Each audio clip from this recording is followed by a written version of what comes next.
સાબરકાંઠા જિલ્લામાં national highway number 48 પર બુધવારે એક હૃદયદ્રાવક માર્ગ અકસ્માતની ઘટના સામે આવી છે। હિંમતનગર નજીક આવેલા જવાનગઢ પાટિયા પાસે ખાનગી બસ અને કાર વચ્ચે થયેલી ભીષણ ટક્કરમાં 6 લોકોના ઘટના સ્થળે જ કરુણ મોત નીપજ્યા છે, જ્યારે અન્ય 6 લોકો ગંભીર રીતે ઈજાગ્રસ્ત થયા છે। નેશનલ હાઈવે સવારે મોતની ચિંચિયારીઓથી ગુંજી ઉઠ્યો હતો। કારનો પણ કચ્ચર ઘાણ નીકળી ગયો હતો। ઈજાગ્રસ્તોને હોસ્પિટલ ખસેડવામાં આવ્યા છે। પ્રાથમિક માહિતી મુજબ હદભાગી મોડાસાના સરડોઈના રહીશ હતા। તેઓ સરડોઈ ગામથી કુંપ જઈ રહ્યા હતા। આ અકસ્માત શામળાજીથી હિંમતનગર તરફ આવતા હાઈવે પર સર્જાયો હતો। એક પૂરપાટ ઝડપે આવી રહેલી ખાનગી બસે આગળ જતી કારને પાછળથી જોરદાર ટક્કર મારી હતી। ટક્કર એટલી પ્રચંડ હતી કે કારનો કચ્ચર ઘાણ નીકળી ગયો હતો અને તેમાં સવાર 6 મુસાફરોએ જીવ ગુમાવ્યા હતા। બચાવ કામગીરી અને સારવાર અકસ્માત બાદ સ્થાનિક લોકો અને રાહદારીઓ મદદે દોડી આવ્યા હતા।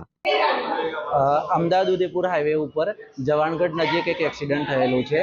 ત્યાંથી 108ની ટીમ દ્વારા અત્યારે 8 પેશન્ટ અમારી સિવિલ હોસ્પિટલ હિંમતનગર ખાતે લાવવામાં આવ્યા છે। એ બધાની અત્યારે ટ્રીટમેન્ટ ચાલુ છે અને 1-2 પેશન્ટ ક્રિટિકલ લાગે છે। એ બધાને ઇન્વેસ્ટિગેશન કર્યા પછી અમને ખબર પડશે આગળ શું કરવાનું। પોલીસ અને હાઈવે ઓથોરિટીની પ્રાથમિક તપાસમાં અકસ્માત પાછળનું સંભવિત કારણ હાઈવેના માર્ગ પર ગેરકાયદે કટ હોવાનું જાણવા મળ્યું છે।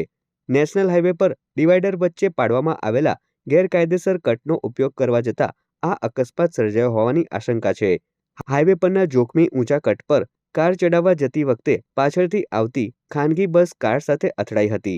લશ્કરે આવતી સાહેબ ઇકો બ્રેક મારી અને લશ્કર પાછળથી ઠોકી દીધું એટલે પલટી ખાઈ ગઈ। એ તો જોયું નહોતું કેટલો 10 હતો 15 હતો કે જોયું નહોતું। બૂમ થતી અંદર પણ મને તો ચાલતો નહોતું। જોઈને શું કરું, છોકરા મારા હતા એટલે 1-2 જ્યાં હતા, બીજા આજુ ડ્રાઈવર આવી ગયા।